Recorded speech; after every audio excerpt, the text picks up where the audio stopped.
The following podcast is part of the Underdog Sports Podcast Network. For advertising information or to find more great podcasts, visit us at www.theunderdogsports.com and follow us on Twitter at RealTheUnderdog.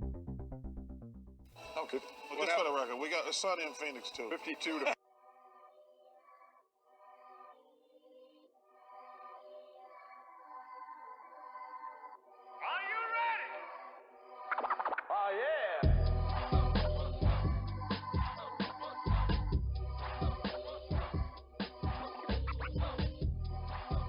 Hello, everyone, and welcome to the Sunny in Phoenix podcast, a weekly podcast where we keep you up to date on everything Phoenix Suns basketball. My name is Charlie Erling, and as always, I'm joined by Mitch Krumpetich. Hello.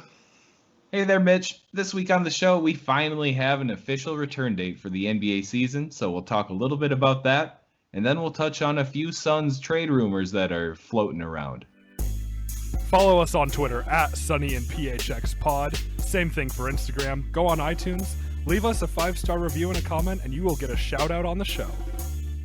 All right, the NBA season starts back up December 22nd. The owners get their way once again. But this way, the season starts on the 22nd. Regular season ends mid-July, which is prior to the Summer Olympics. So the regular season will be done before the Olympics, so that means we should have some guys able to play. And let's talk about that first. Does that bum you out that guys in the playoffs may likely not be playing in the Olympics for Team USA and Canada? Think about those guys. Yes and no.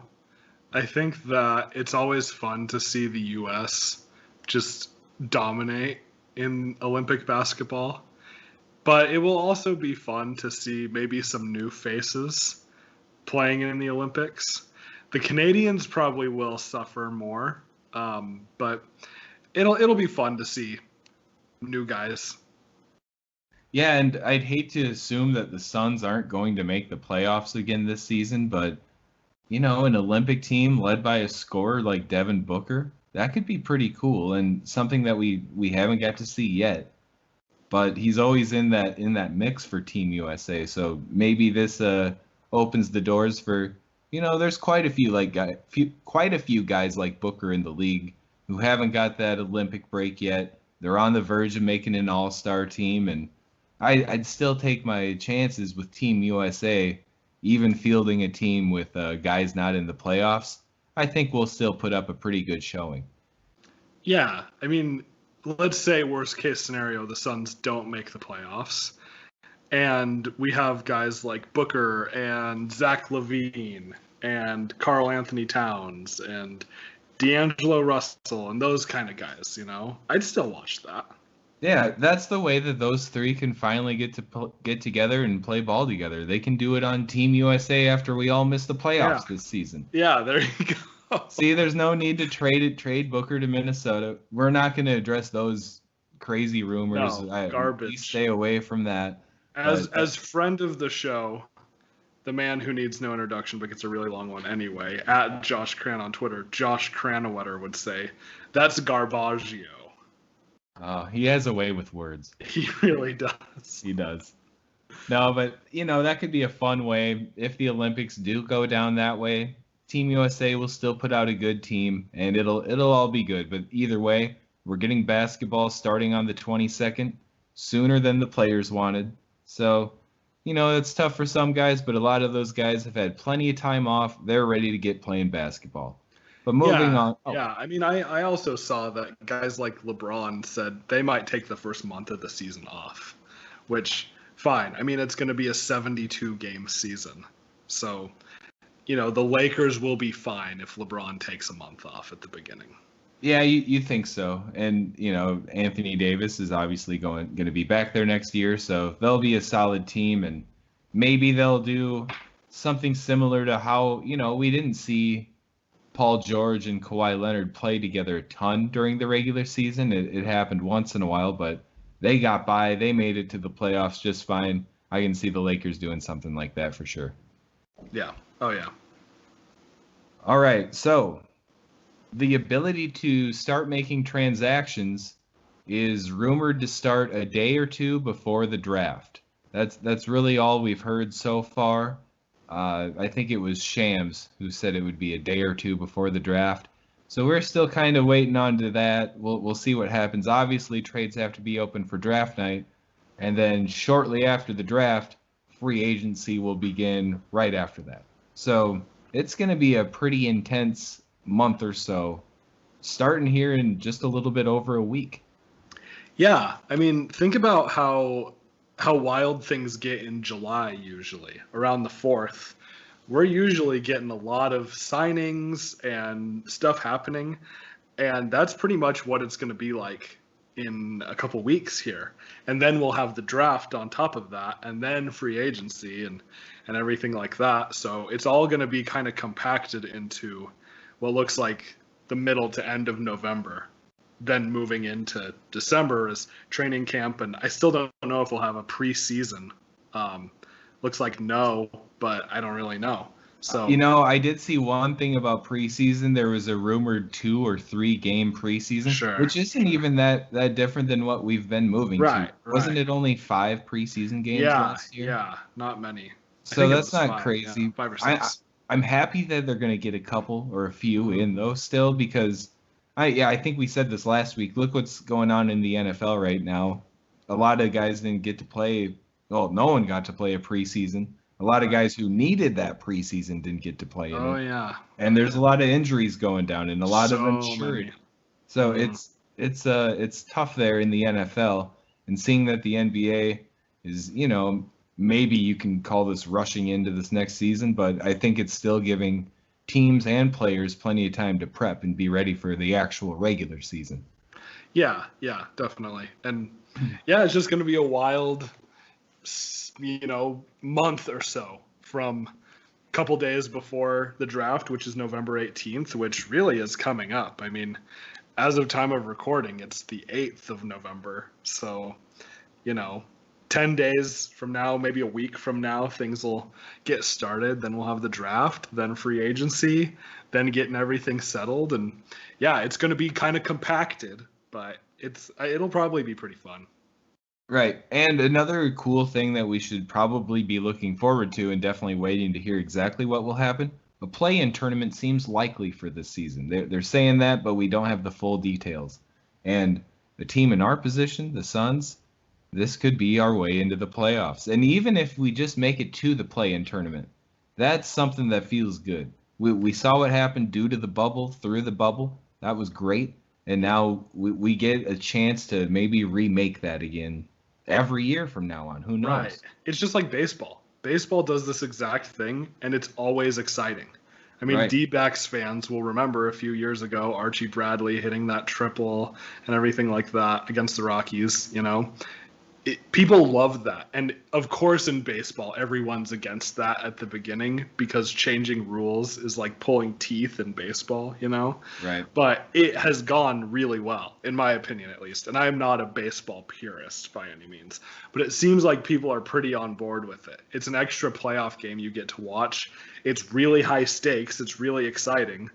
Who wouldn't want that? Right. And for a league who's trying to do a few new things to make some new money this year to make up for what they're going to be missing. Oh, yeah. Play-in tournament, I'm sure that'll get some good TV numbers.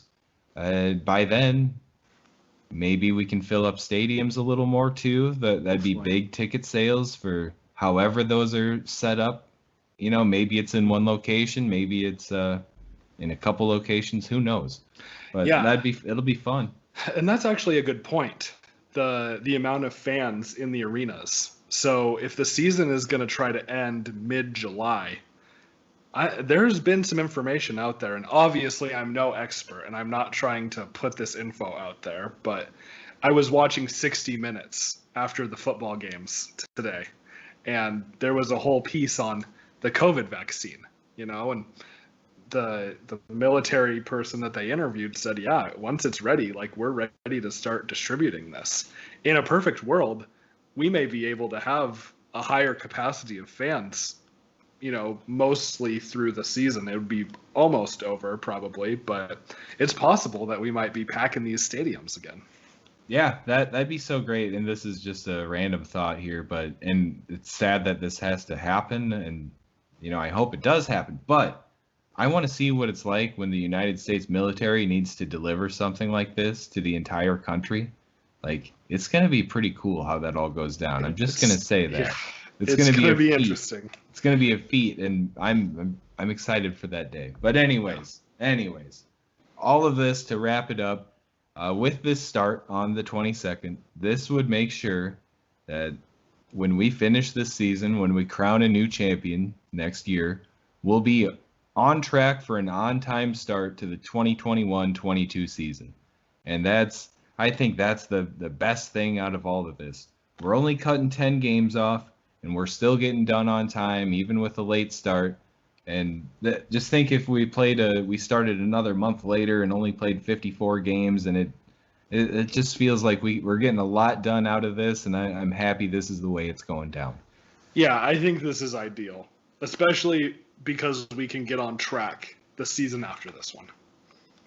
Yep, we need that normalcy back, and I mean, obviously, that's what the NBA needs too. All these hoops that they have to jump through this offseason to try to get ready, and then financially, we didn't even really bring this up because neither of us are accountants or lawyers, but the way that they're going to set aside the salaries, maybe you can put it a little better than me, Mitch. Yeah, I mean, the way I understand it from a very, very simple perspective is they're trying to do an escrow on the salaries, which over the course of 3 years, guys may or may not get paid, depending on what happens. So part of their salary may be withheld early on and then potentially paid back later. That's my understanding of it. It just depends on what happens. Again, I am not an expert on this. And I was listening to Zach Lowe the other day, and even he was like, I don't fully understand this. So okay, good. I don't feel bad about leading into it like that then.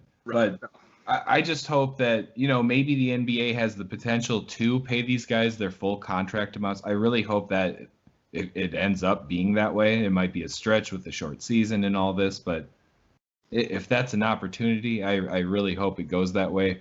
But otherwise, I really like it because we're not lowering the salary cap. We're not going to be giving guys like weird deals, and everybody would want a short deal because it's a lower cap. We're completely avoiding that, and I think that's I don't know, like I run a fantasy basketball league. That's what I was concerned about. Like, what are we going to be paying everybody? And imagine doing that for a long-term deal. That'd ruin things for a front office. Right. Yeah, definitely. All right. We'll end there with that, but we'll move on to some Suns trade rumors, and this one just started popping up recently. It's pretty juicy. Chris Paul to the Suns, and we'll start off with this. Chris Paul, great player, maybe a little past his prime, but we saw what he did for the Thunder last year. He makes $41.3 million this season and has a player option for $44.2. So when you take this into consideration, the Suns have to get rid of some cap to be able to bring back Chris Paul, that $41 million. So then you got to think that it's going to be some combo of Kelly, Rubio, Kaminsky would probably be in there. But it makes me wonder, what did the Thunder even really want?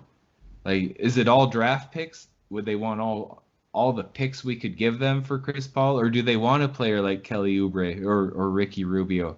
It seems like they just tread water a little bit. Don't get better, don't get a ton worse. But, man, I just don't see how this trade really benefits either team, except for us, maybe for a very short period of time for one season. Yeah, this just doesn't make a lot of sense to me. Chris Paul is 36 years old. He had a great season last year. He's still amazing. I don't know how long that's going to last. 36 is up there. Long career. He's played a lot. The money. He makes so much money. We would have to give up so much for, like you said, 1 year of Chris Paul. It's not worth it. It's really not. And, I mean, you have to think about the players Chris Paul has had around him. Now, I understand OKC was a different situation, but for the most part, playing alongside James Harden for a while, I mean, that definitely has helped.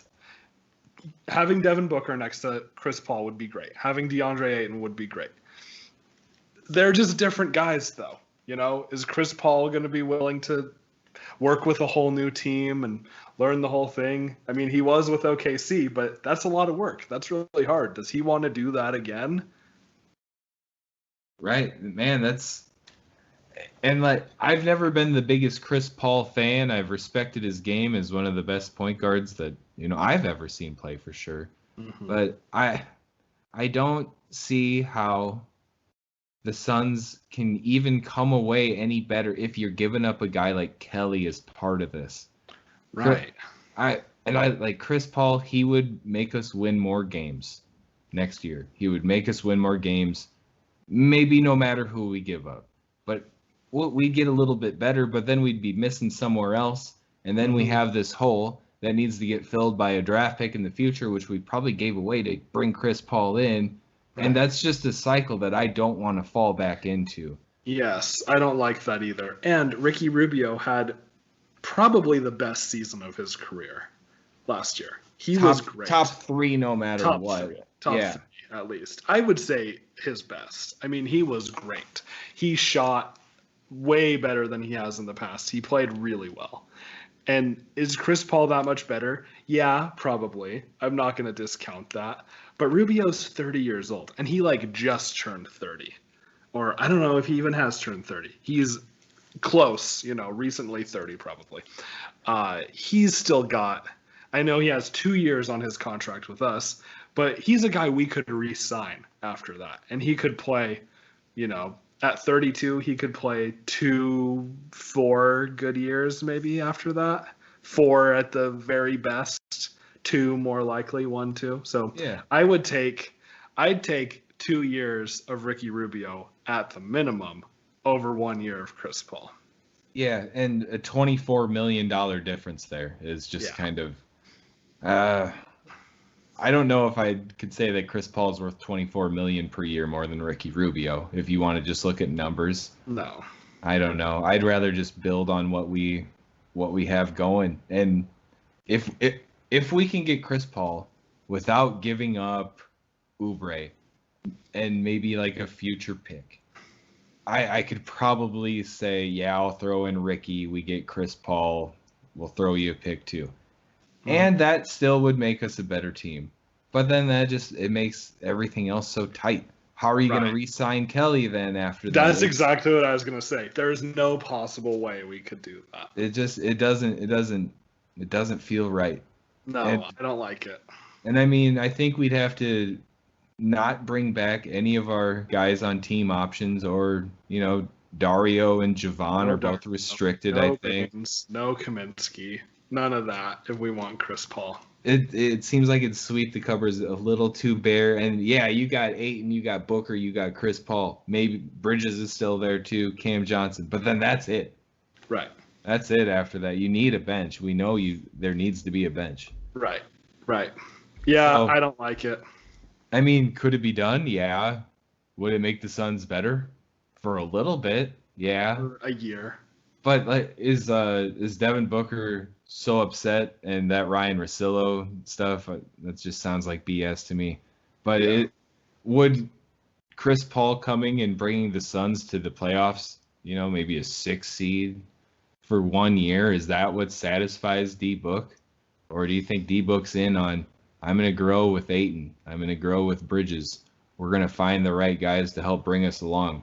Ricky's perfect right now. That's the way I think. I mean, we were 1 basket away from making the playoffs. Right. With this team that wasn't even fully healthy, And we're going to add another piece through the draft this year. Whether that pans out or not, we don't know. But we're going to add another piece through the draft and hopefully, either re-sign some guys or have a nice free agency pickup. I think we're in a good spot to make the playoffs as is, It'll be a fight. It's going to be a fight. Even for if we want to hope for that 8 seed, it's going to be a fight for that. But then, maybe that play-in tournament comes in and we Right. Who knows? I think we want it. After how we played in the bubble, we want it. And I know we're going to be competing with Portland and Sacramento, which I don't really worry about, and Memphis, and even Dallas to some extent. I mean, they were a 7 seed. I think they'll be a little bit better. But who knows what Houston's going to look like? Who knows what San Antonio is going to look like? There's a lot of questions. There's going to be a lot of competition. But I truly believe we want it more than all those teams. Yeah, I can see. I just feel that, and the momentum, and it just feels like the right guys are around each other. Mm-hmm. Mm-hmm. And I'll sidebar here a little bit. The one guy I still worry about with like that culture, that atmosphere, is Ayton. I still worry about it a little bit. And we see his new big back tat. It says dominating on the back. Have you seen it? Oh, yeah. Yeah, I saw that. And I was like, man, just show it, please. Like, you call yourself this. We see bully season. We see all this smack on Instagram and all that. And we know you can be so good. But we just need to see it. Like, don't take too many P's in the first week of the season. Man. Yeah, I know. But Ayton's a big part of this. He though. is. Like he's got to turn into the superstar center that you draft number 1. Like he needs to turn into that, and then the Suns are a playoff team. That's what.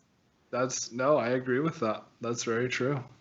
All right, and the next trade that's been floating around for really weeks now, but it still hangs around.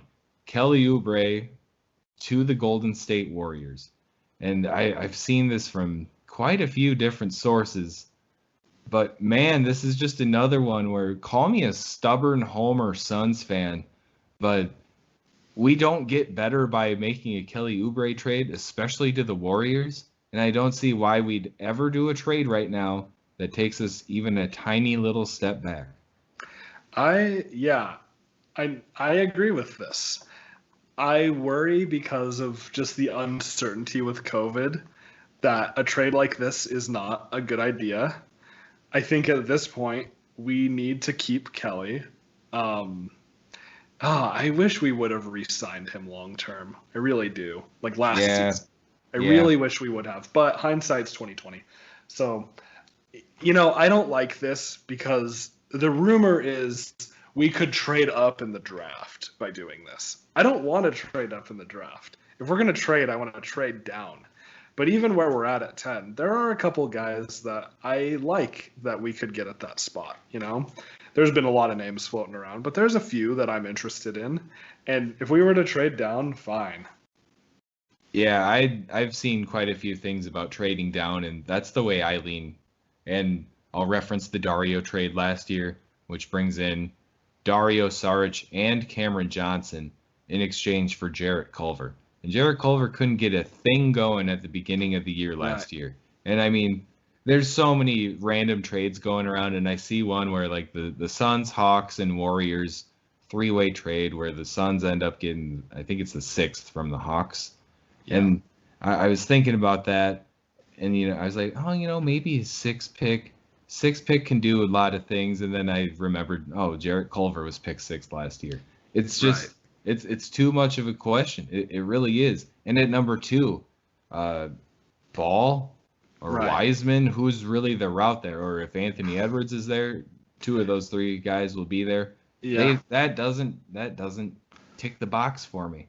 It's such an odd draft. I don't think any of these top guys are all that special. No, I don't either. I don't mean to insult them or anything, but this is such a odd circumstance. We haven't seen a lot of these guys play as much as we normally would.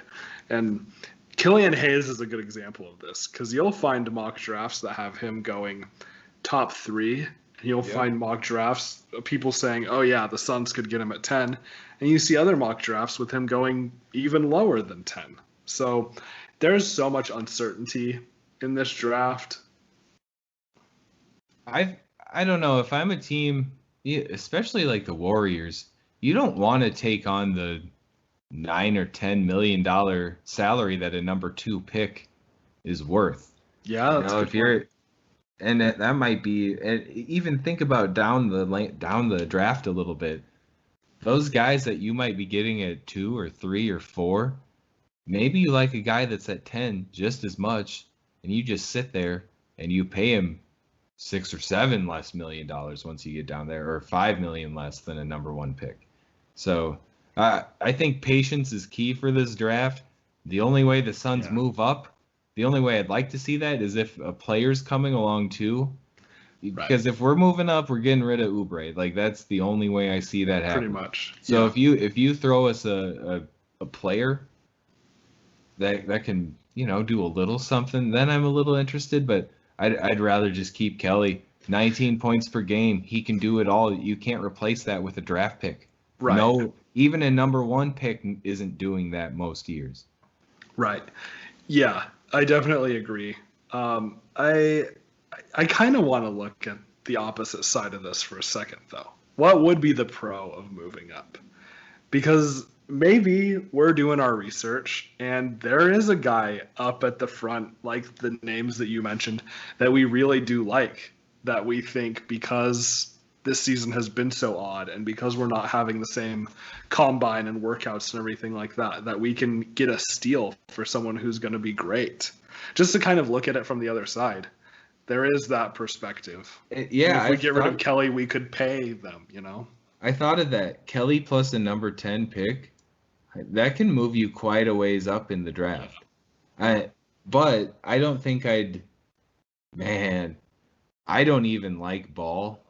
I don't either. But maybe he's the only guy I'd want to take a chance on by moving up that far. That's kind of the way I look at it. And that's not my guy. Right. No, I'm with you. And I guess I would caution people as well as we see what happens in the next week, 10 days here. Because remember last year when we traded down and ended up with Dario Saric and Cam Johnson, we were the laughingstock of the NBA. We had given TJ Warren away for nothing. We paid Indiana to take TJ Warren. And then we took on Dario and Cam Johnson. Yeah, we were getting Fs from the pundits saying this is garbage, this is a waste of time, this is terrible. And look how it worked out. Dario Saric was a huge part of the bubble and not as huge of a part of the rest of the season, but still important. And Cam Johnson really came into his own and played very well. So, caution yourselves during all of this. It's really easy to make those snap judgments. And I know I do it with the draft too. We all do. But I think each year I pay less and less attention to what the experts are saying about how things are going to turn out, because no one knows until the season itself starts, and this year more than ever. No, I hear that, because think about Cam Johnson. I know even on our Suns, all the Reddit fans, all the Suns fans on Reddit, no one was happy about Cam Johnson, and then look what he turns into. It could be that same dang scenario again. A guy that was projected in the 20s, and then all of a sudden we snatch him up. Hey, don't get too bummed out if we do something like that. But then again, it could be another Ty Jerome. That's true. It could be. Keep that in mind too. Yep. And hey, very well could be. I don't want to take anything away from Ty, because a rookie season that's going to be tough no matter what, especially at the point guard position, and especially if you're not as athletic as everybody else. Right. But we know that you don't have to be the best athlete on the floor to be a successful basketball player, and there's still time. So I'm not out against Ty yet either. Right, and I think at the end of the day, I trust James Jones and I trust Monty Williams. Those two together are amazing, and I just want to shout out Monty again. I've been seeing his Instagram stuff come up more lately, and he's just a good guy. Oh, he's a stand-up He's a dude. Solid guy. I love having him as our coach. He's perfect for our team. 100%. So, Monty's awesome, but I trust those two. I don't think I've ever trusted a Suns front office more than I do right now. The bar is very low, but still. No, I feel you there. I have confidence in those guys, and man, just everything that Monty says just feels like gold. I'll listen to what Monty has to say, and that's the hold he has on the locker room. Like, it. Those guys all love him. Us fans love him. And I've told a bunch of my personal friends over the last week or so, like, if we didn't have Monty Williams as our head coach, and seeing Steve Nash and Amari Stoudemire and Mike D'Antoni all end up in Brooklyn, I'd probably be pretty salty about that if Monty weren't here. But I have put my faith in Monty. I think he's a heck of a coach. He is. Yeah, he's great. All right, and with that, we're going to move into our non-sports section of the show. We recently had an election here in the U.S. I don't know if anyone here was aware, but it was a pretty big deal. So our non-sports question is, if you were to run for president, neither of us can run for president right now. Too young. We're both too young. But if we were to run for president once we can, what would your campaign slogan be? I thought about this just a little bit, and this only really works on an election like this one, maybe.